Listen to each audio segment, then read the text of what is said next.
Your mentality is heavily linked to your reality. And the fact that most people have such weak mindsets comes from the fact that they have a weak life, a weak body, a weak social circle, a weak network, a weak bank account, a weak relationship, and then their mind is weak. Well, of course. Whereas if you had a group of soldiers around you, men who were dedicated, who would ride or die with you, if you were strong, if your woman would never leave you no matter what because she idolizes you, then your mentality would be strong. Your mind would be strong by extension. So if someone comes to me and goes, I doubt myself, I usually look at them and go, yeah, I understand why. You're a little fat piece of shit. You're stupid. Of course you do. Excuses sound best to the person that's making them up. Stop feeling sorry for yourself. Get off the pity potty. Telling everybody your sad and sob stories, trying to get people to show up to your pity potties and your pity parades. If you ever see me in a Rolls Royce, a 6 or 7-star hotel, living my life to the fullest, don't get jealous of me, because I worked my ass off to get it. Nobody handed me nothing. Wake your ass up. Awaken the beast inside. It's game on. It's go season. It's time for you to take advantage of the access and the resources that you have in your country and your community. You got a problem with your life. You got a problem with your environment. Do something about it. If you want it, go get it. Every man understands you shouldn't be complaining about things you cannot change. You have to play the cards you're dealt. To be born a certain height and then to sit there and go, what do I do? I'll tell you what you do. You become the best version of yourself, just like everyone else does. Nothing about the height is in and of itself enough value for me to be a valuable man. As a man, you build your value.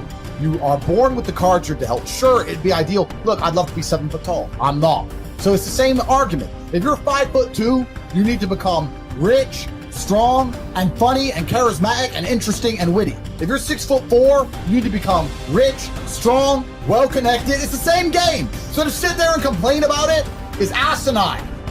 Excuses are for weak people. If you're going to make it happen, get your ass up and get to work. No more excuses. No more, I'll start tomorrow. No more, just this once. No more accepting the shortfalls of my own will. No more taking the easy road. No more waiting for the perfect moment. And no more indecision and no more lies. No more weakness. Now is the time for strength. And through strength and through will and through unwavering discipline, I will become who I want to be.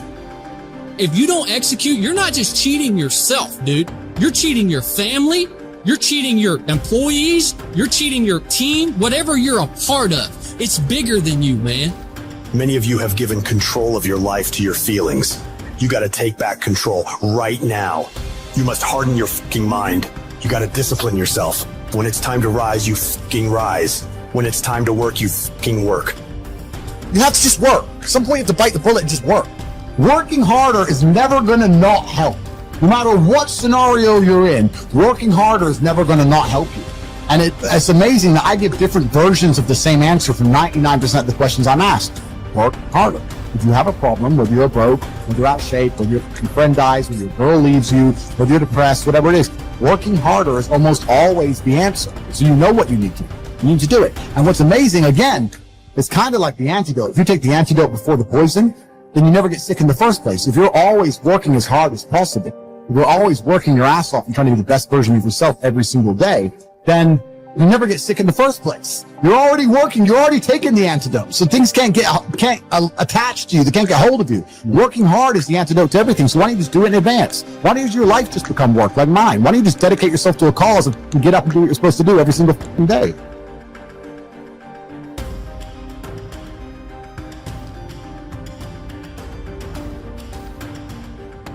I want to talk to you today because I hope that of all the talks that happen here, you forget about me, but that this changes your life. And I want to remind you of something as I begin today, that you were born to do something great with your life, that you're extraordinary. Listen to me, that you're enough, that you're special, that you're favored, that you're chosen, regardless of where you come from, regardless of what you've been carrying with you. Some of you come in here today, and you know what? You've even thought of harming yourselves. Maybe you're even proud of the fact you haven't killed yourself. But every day, some of us are killing ourselves with the shame we carry from something we've done, some humiliation, some fear. We put this gun to our head every day that tells us we're not enough. We're not strong enough, pretty enough, smart enough, favored enough, that we're doomed. And we carry these guns in our head every day that shame us, that take our confidence from us, that steal our joy. It's like a knife. You don't have to kill yourself because you do it every day. You do it over and over and over again, and there's a better way forward. You can put those things down in your life. You could decide today that you were born to do something great. You could set aside this weapon that you keep using against yourself to hold you back from your joy, from your passion, from your achievement, from all the goodies in life. You could decide today, just intentionally, to set this weapon down, whatever it is. Something from your childhood, a divorce, a business failure, something you're just not proud of that you've done. Set it down. Stop using it as a weapon against yourself and realize that happened for you and not to you. I'll prove it to you. I'm a big believer in fake it till you make it. I don't want you seeing, people say, well, social media is so full of like these fake lives. People have always lived fake lives. I was living a fake life way before social media came along. In fact, when I became an entrepreneur, I wanted to be somebody so bad. I wanted to be rich so bad. I thought, if I don't look successful, no one's going to listen to me. Who's going to listen to a young kid in business about how to save your money when I didn't have any? That was my own limiting belief. What's yours? You have this kind of convoluted limiting belief about why you can't do something right now that's your own BS story you keep telling yourself. How about you just drop that story? How about you just decide it's a lie, even if it is true? I'm not going to just teach you not to tap into your pain. I'm going to teach you how to do it.